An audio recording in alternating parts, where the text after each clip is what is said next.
I'm being goofy. All right. All right, good afternoon, everybody.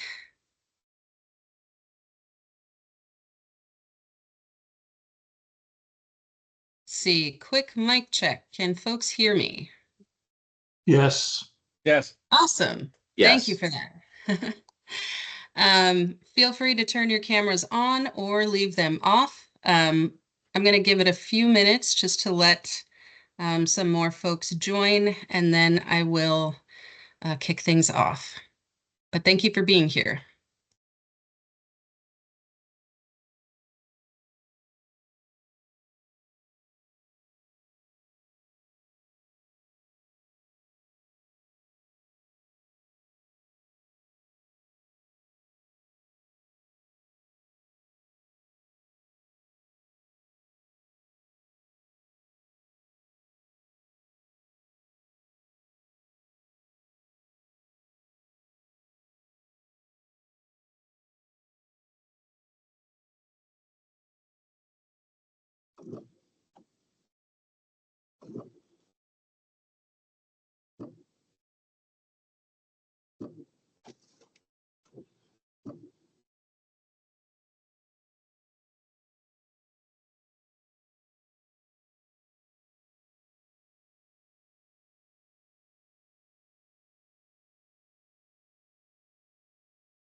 Good afternoon, everybody.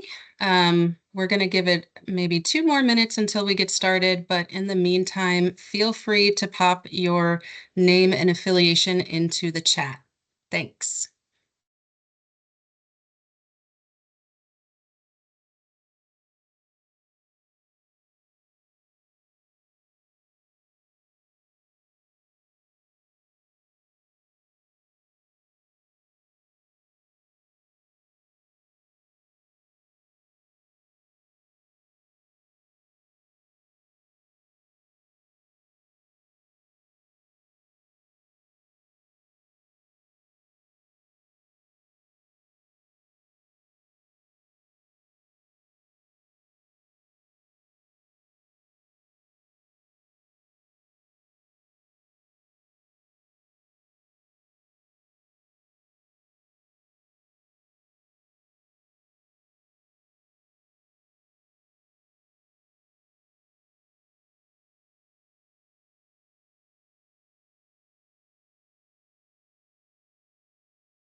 All right, it's 1:03, so out of respect for everybody's time, we're going to get started. My name is Caitlin Dalcalo. I am Chief Strategy Advisor for Delaware State Housing Authority, and I am joined by several of my colleagues today. We have Alex Modeus.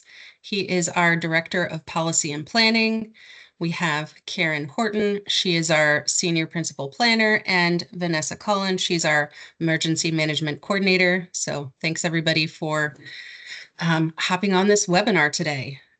So the purpose of this webinar is to walk through the application for technical assistance for local governments that are interested in pursuing specific zoning and land use reforms.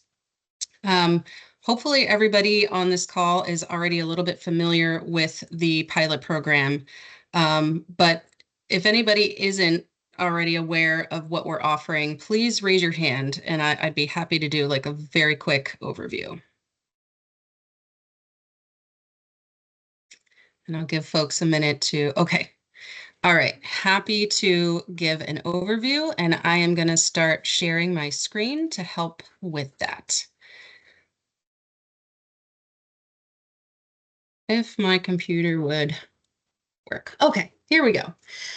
So DSHA was charged via Senate Joint Resolution 8 with creating a pilot program to support local zoning reform efforts. Specifically, we are going to hire a technical assistance provider to work directly with participating municipalities to implement specific zoning and land use reforms that we believe will help increase the supply of housing and lead to greater housing affordability across the state. Participation in this pilot is entirely voluntary. It's also free. So if a municipality does apply and participates in this program, all of the technical assistance costs will be incurred by DSHA.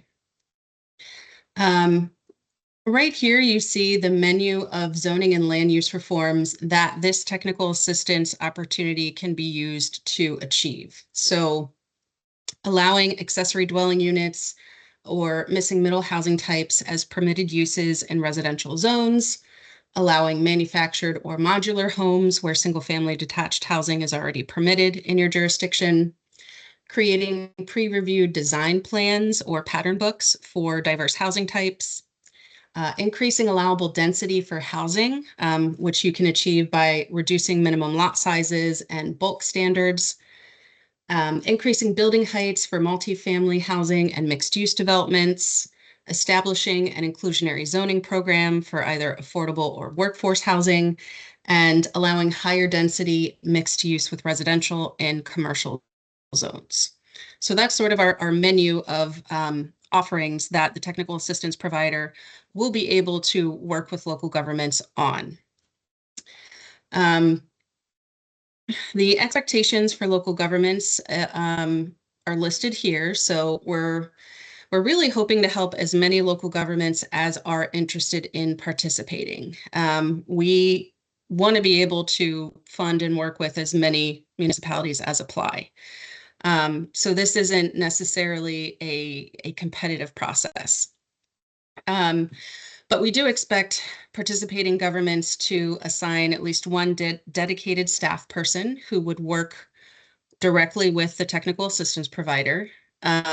We want local governments that are interested in pursuing at least one of these strategies, right? You could pick multiple, but you have to pick at least one in order to get the technical assistance.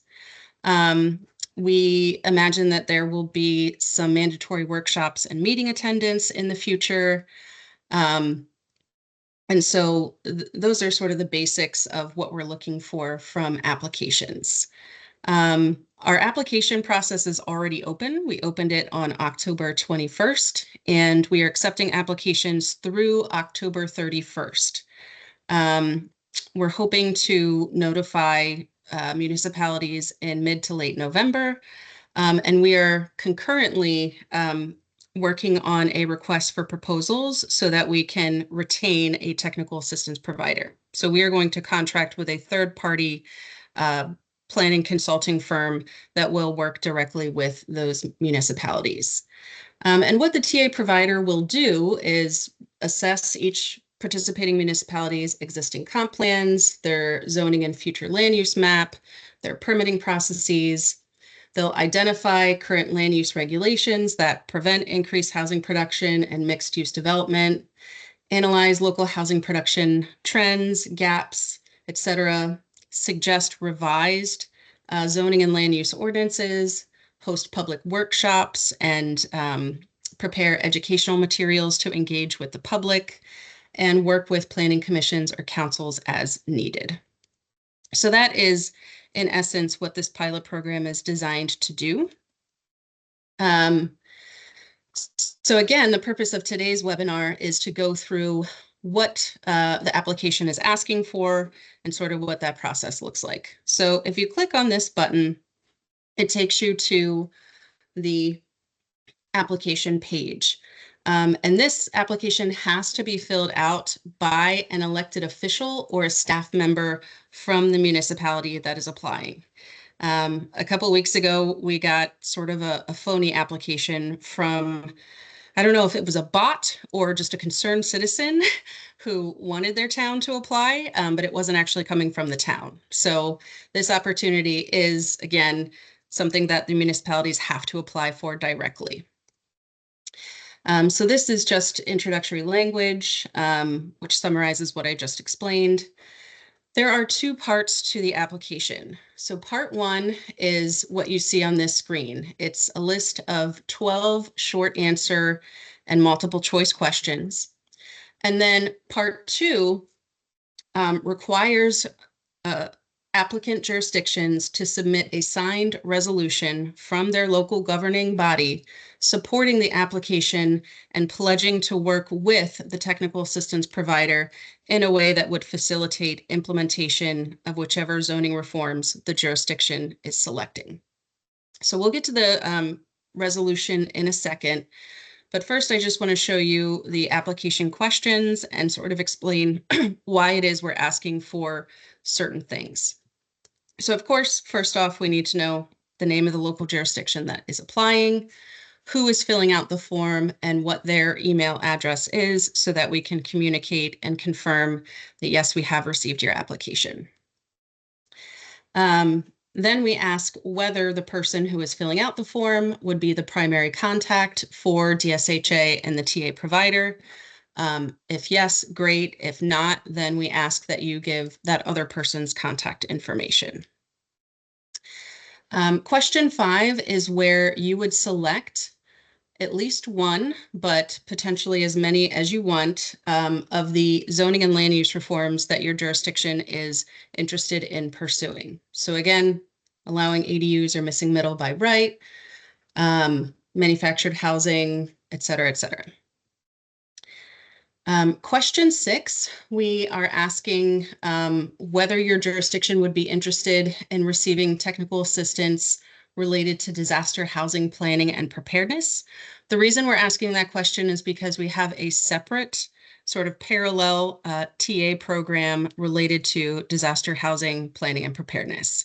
That initiative is being led by my colleague, Vanessa Cullen. Again, she's on this call. She's our emergency management coordinator.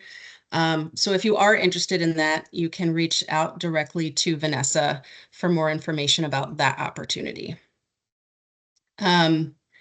Question 7, we're asking whether the jurisdiction is interested in implementing any other policies or actions aside from this list that are related to increasing housing supply and diversity.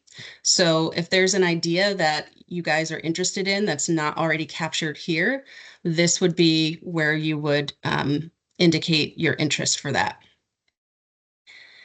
Number 8, we're asking whether your jurisdiction is currently engaged in any efforts to increase housing supply through zoning or land use changes, such as drafting new ordinances, establishing a working group, hosting public forums or workshops, etc. I want to be very clear here that if you select no, that is perfectly fine.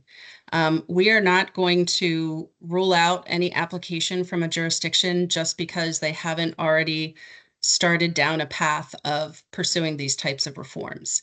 However, to the extent that there are jurisdictions that are already working on this type of stuff, we want to know that ahead of time so that when we're looking for our technical assistance provider, they can have an idea of what the starting point is for each participating town and be able to account for that in their proposals to DSHA.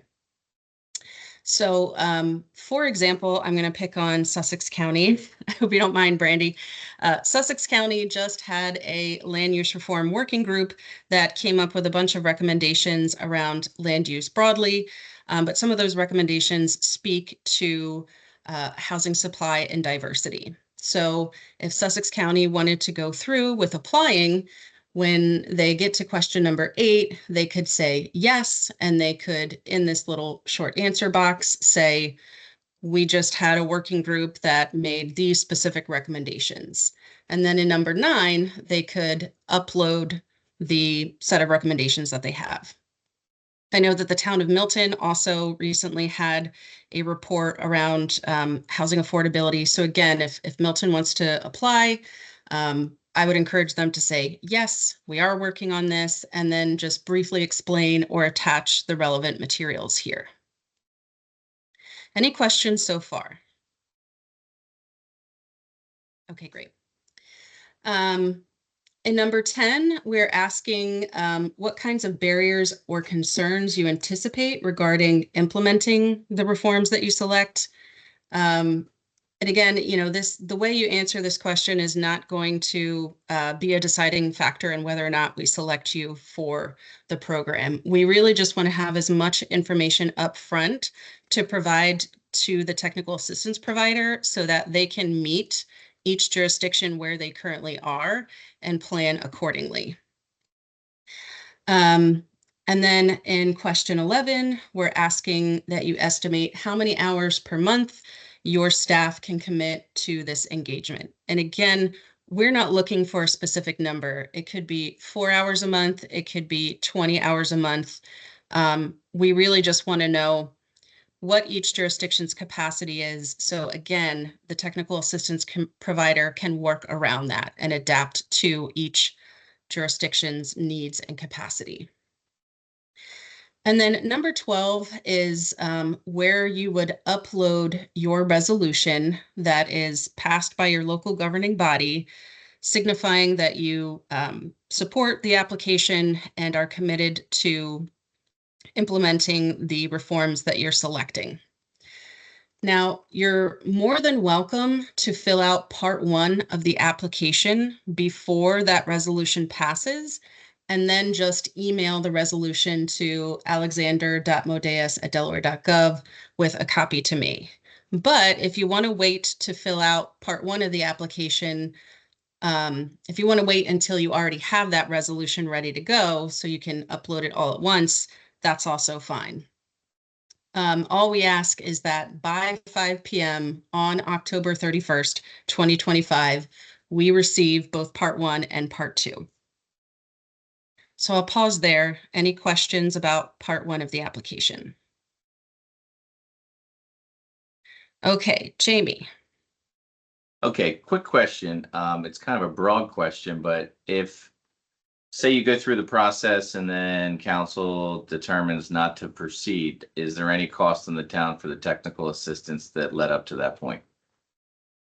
No. So we are not trying to do any sort of clawback, right? You will have already received that technical assistance and you will already have those resources. Obviously, you can't control how council decides to move forward, and we recognize that. But certainly the hope would be that on the other side of receiving the technical assistance, members of council and the executive branch of the town will feel comfortable putting forward potential ordinance changes. And again, we know that that would have to go for a public hearing, there'd have to be public comment, and there'd have to be a vote on it. And, we don't expect you to necessarily have the yes votes lined up. Thank you. You're Thank welcome. you. I thought I saw another hand, but maybe not. Okay. All right. So on to part 2 of the application. So we provide a template for a resolution. So you click on it, this pops up. So we have some boilerplate language that you can adapt, right? So we're in our whereas clauses, we're, citing facts from our 2023 housing needs assessment. We reference the recommendations of the Affordable Housing Production Task Force, which did recommend a pilot program to help local governments achieve zoning reform. So that's really how we got Senate Joint Resolution 8. Jurisdictions should feel free to add additional whereas clauses, like if there are local data points that you want to add in about your housing needs, your housing gaps, et cetera, feel free to add on to it. But what we really need to see in the resolution is these parts down here. So whereas the mayor or county executive or county administrator and the council of insert jurisdiction herein called the applicant, have reviewed this funding opportunity and believe it to be in the public interest and of public benefit to file an application for technical assistance and to authorize other action in connection therewith.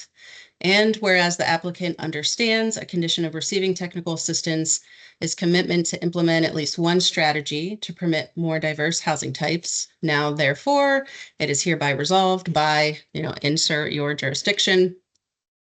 Commitment to engaging and working with the providers of TA is essential and in the best interest of the applicant to successfully implement zoning and land use reforms that expand housing options. That said applicant will implement the following zoning and land use reforms to permit more diverse housing based on recommendations from the technical assistance provider. And then this is the spot where you would check off which one or multiple strategies that you are applying for the technical assistance to implement. And then we ask that a certified copy of the resolution be included as part of the application. So again, if you want to run this resolution, have that certified copy, and then upload it along with part 1, that's great. But you can also fill out part 1 of the application and then run your resolution and email a certified copy to us. Either way is fine. We just wanted to give folks options. So now I'm going to ask my colleague Karen to sort of chime in on why it is that it's important for us to have this executed resolution. Sure. This is just to make sure that the town is fully aware of this initiative and hopefully engaged and really supporting the whole process. And I think it's important, like as Caitlin mentioned earlier, that we received an application, and if it were not for the fact that it didn't have a resolution attached, but it did look very realistic, and we might have gone with it otherwise. You know what I mean? We just need to know that the town is invested and that their elected body is invested. There's often a lot of turnover in towns, we've found from other programs, and sometimes there's a loss of, knowledge when that elections occur. And this way, though, it doesn't impact that program at all. I hope that. Thanks, Karen. Yeah. So by having this resolution, we can be assured that both the executive branch and the legislative branch are aware of the application and are saying, yes, we want to get this technical assistance. We want to, get recommendations from the TA provider. And then ideally, the goal at the end of getting the TA is you'll have a set of recommendations specific to your jurisdiction saying, this is how you can change your code to create more housing. We would like, once you have those recommendations, we'd love to see somebody from your council actually introduce a draft ordinance and there be a vote on it. But we can't control that part. All we can do is come in with the technical assistance resources and help you get that information. We hope it leads to actual, passage of ordinances. And at the very least, we'd love for participating jurisdictions to serve as case studies for other towns that maybe aren't participating at this time, but might in the future want to replicate an ordinance to allow ADUs, for example. Go ahead, Karen. Sure. I just want to add that I think it's important, and Caitlin had said it earlier, that we really do expect the towns to give a very earnest, assertive evaluation of their existing codes, identify the barriers, come up with a plan, working with a TA consultant of how to overcome it. And it may not come through the first time around. The consultant and the town may have to go back out and get some more public engagement, public education, so that people learn about it. We know that most times any ordinance, getting it through a community is very difficult, but affordable housing is even more challenging. And so we have considered that in our, TA budget.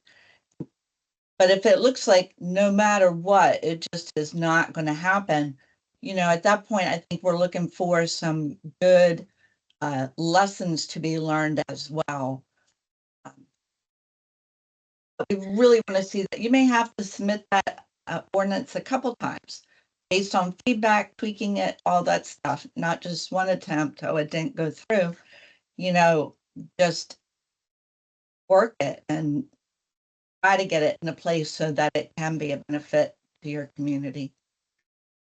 Absolutely, yeah. So I would say this is, a low risk, potentially high reward opportunity, right? We're paying for the TA. You're going to get it whether your ordinance is passed the first time, second time or not. But, there's the potential to really have some great reforms that come out of this. So I really want to emphasize that we want to help as many local governments that fill out both parts of the application. Director Heckles has made it very clear that we don't want to put a cap on this. So it's not like we have 5 spots to fill and all the towns are competing for 5 spots. We would be overjoyed if we got 10, 20 applications. Because again, we're going to solicit proposals from planning firms, and they will, when they submit their proposals, they will be factoring in, all right, we have this many towns that we need to help. These are the things that they're interested in, and we go from there. So any questions at this point? And I'll stop screen sharing.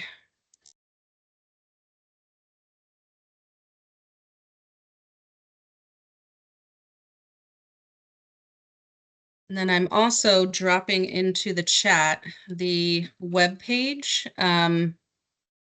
that has all of this information. So that's the webpage from which you would hit apply.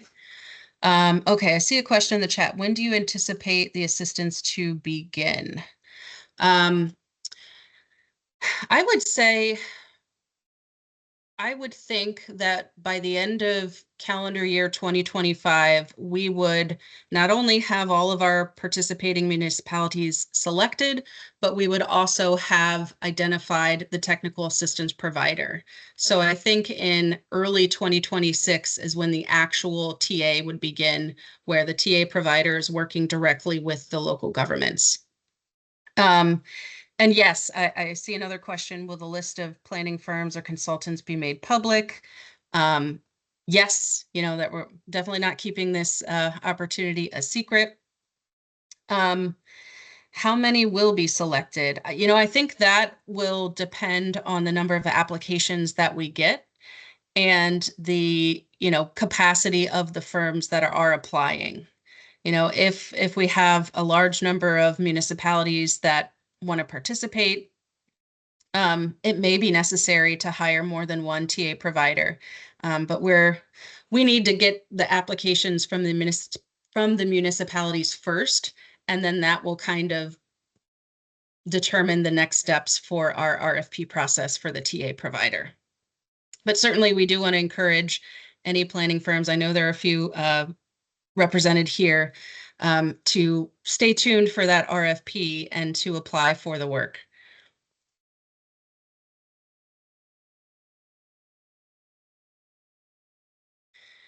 Any other questions? And if not, I'll just say that I am personally so excited about this project. It is the favorite thing that I'm working on right now. So I really, really look forward to working with the participating municipalities. I hope that all of you that represent towns today are able to apply.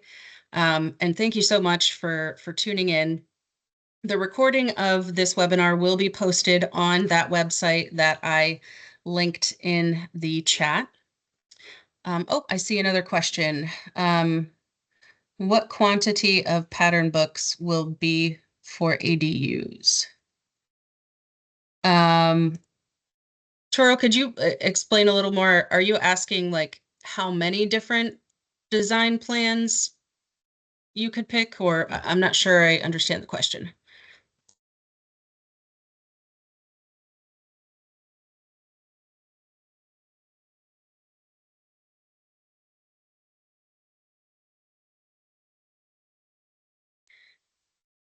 I mean, I think that's up to the local jurisdiction that's applying, right? So if a town wants to come up with pre-reviewed design plans for just one housing type, whether it's an ADU or a duplex, you know, I think it would be incumbent upon the jurisdiction to communicate to the TA provider, hey, we want to offer at least 3 options or 5 options. I mean, I don't know what the right number is, but I do think having multiple options for each housing type would be beneficial just because, you know, parcels are different shapes and sizes. So we want to be accommodating of that.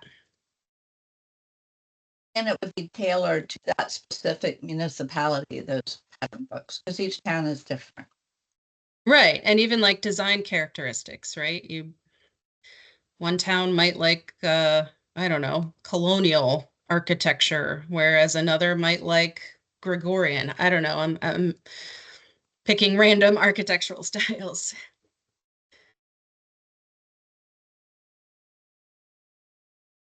All right. Well, I don't want to keep people hostage. It's 1:30.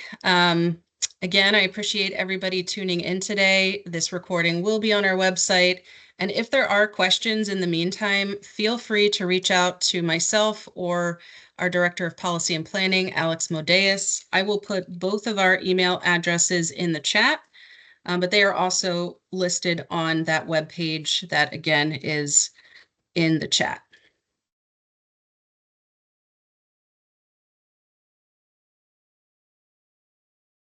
Okay. And with that, we will close out the meeting. Thank you, everyone.